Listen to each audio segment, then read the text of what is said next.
Iranian drone attacks on suspected CIA facilities in the Gulf region has triggered a high-stake US intelligence probe.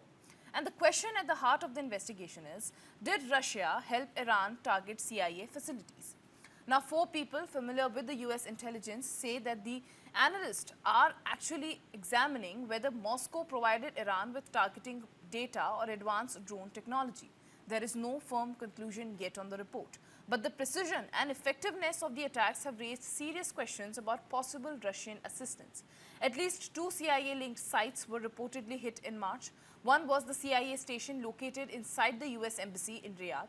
Another facility was reportedly located in eastern Iraq. A Western intelligence memo has reportedly concluded that Russia likely played a role in targeting regional CIA facilities. 2 Western officials briefed on the intelligence said that the Riyadh attack involved 2 Russian enhanced versions of Iran's Shahid drones. Now, according to the officials, one drone breached a vulnerable sections of the embassy's exterior. A second drone then flew through the opening and exploded. No deaths or injuries were reported so far, but the attack has raised concerns about a possible new level of Russian support for Iran. Intelligence analysts are also investigating whether Russia provided targeting data for the strike. Moscow has reportedly helped Tehran improve the range and accuracy of its drones. Russia is also alleged to have supplied Iran with the Kometa-M satellite navigation system as well. Now, experts say that the system is more accurate and harder to jam than the Iran's own technology. So where is Iran getting this high-tech technology? That could help explain the apparent precision of the attacks. But there are still unanswered questions. Some say and some believe that Iran may have been targeting the US embassy generally and could have struck the CIA station by chance. The investigation comes as Russia and Iran deepen their strategic and military partnership. And if Moscow did help Iran identify and strike CIA facilities, it could mark a major escalation in the shadow war against US interests in the region. For more on this, I am being joined by Major General Ashwini Swaraj, retired defense and geopolitical expert. Thank you so much for joining me on the broadcast and taking out the time.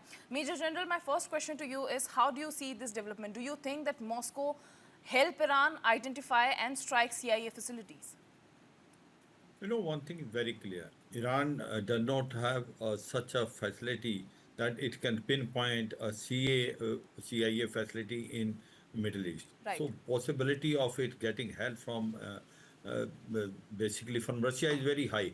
Because see, Russia has been helped by Iran in Russia-Ukraine war. The Shahid drones were given to Russia. So in fact, Russia as well as China is now helping Iran. And as far as the satellite pinpoint location of the target is concerned, is being provided both by Russia and China, more by Russia.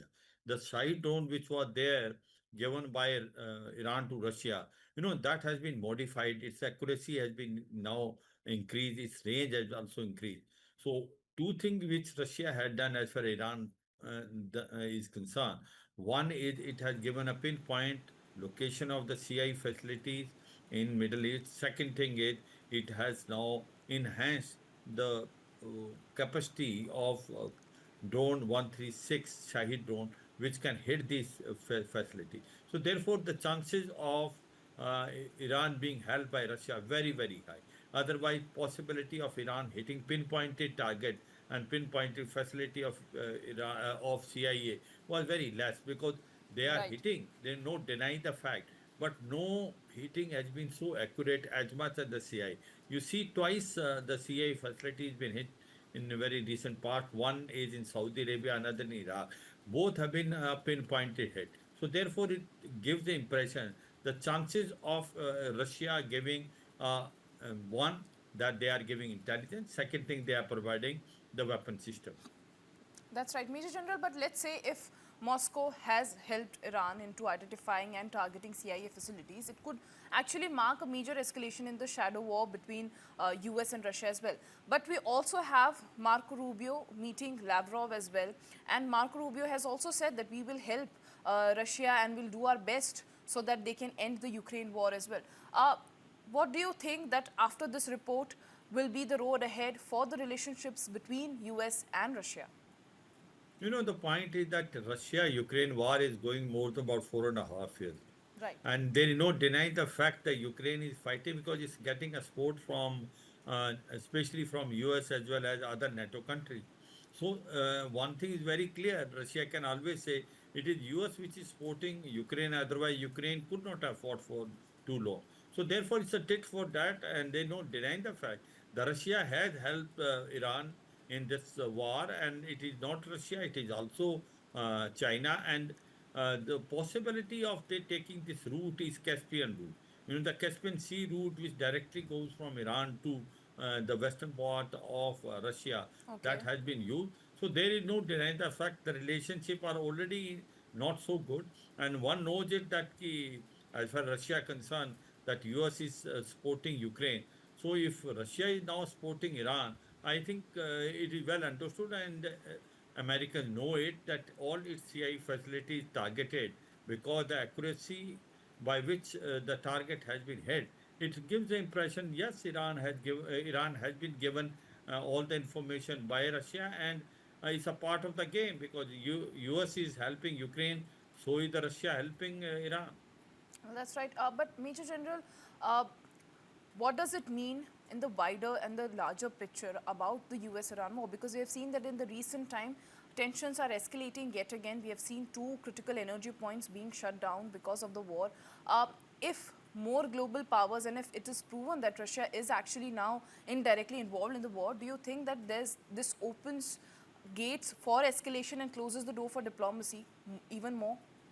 Absolutely. See, the point was everyone was thinking when the round two started. It's basically round two started by Iran because it strike the three commercial ship Right, of of other countries. right, But once they have now get into escalation trap, now the chances are there the situation can spiral out of control. And the attacks are on the both sides and they have been very deadly.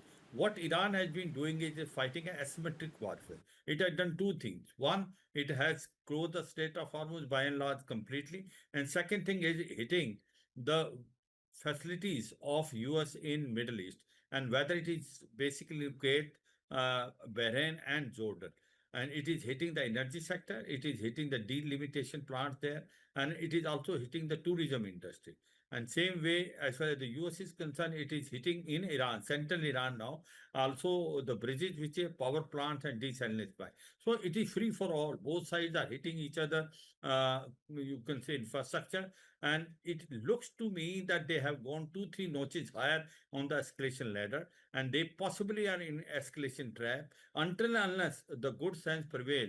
There is a possibility of this getting into a full-fledged war. Though there are two reasons as to why this possibility of full-fledged war is less. The US per se does not want this war to now start again because Donald Trump own approval rating is going down day by day. And the public opinion is against this war. And second, there are midterm election members. But right. all said and done, certain things are not in the control of US. The way the escalation trap is being taken place, and on the escalation cycle, they are now got involved. It seemingly looks that this there can spiral out of control. Right. Major General, before I let you go, one superpower's alleged role is now being investigated, but there is another player in this war, which was Israel.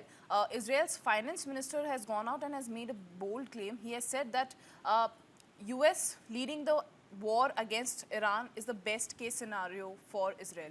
How do you see this remark by an Israeli minister at this moment where the second round of war has begun and we can see that the tensions are escalating with every passing minute? Absolutely. There are two, three things, very important. One is that it is not only Strait of Hormuz which is blocked, it is also Bab al-Mandeb in Red Sea, Right. which is affecting Saudi Arabia maximum. Now, as far as the Israel is concerned, it is quite as far today. It's not firing anywhere and it's neither been targeted by Iran. But once the full-fledged war takes place between US and Iran, obviously Israel will come into play. Israel will be hitting than Iran. The reason why Iran is not coming now into war is basically it's short of weapon and ammunition. Remember that the first round, there is almost 60 to 70% of the weapons, both of Right. US and Israel, especially Patriot missile, THAAD, Iron Dome. interceptors were finished. So they are basically trying to recoup. 67% of their ammunition comes from US. So I suppose Iran will come into play, but only once the full-fledged war take place between US and Iran. And as far as the Iran is concerned, Iran still has about 40% of their missile rocket drones still there. And this in second round is going to be more deadly, and the strikes will be, you will find, pinpointed, and both sides Right. things will go out of hand. But there is still a hope because there is a back channel diplomacy still going on. Well, thank you so much, Major General, for taking out the time and joining me on the broadcast with those meaningful insights.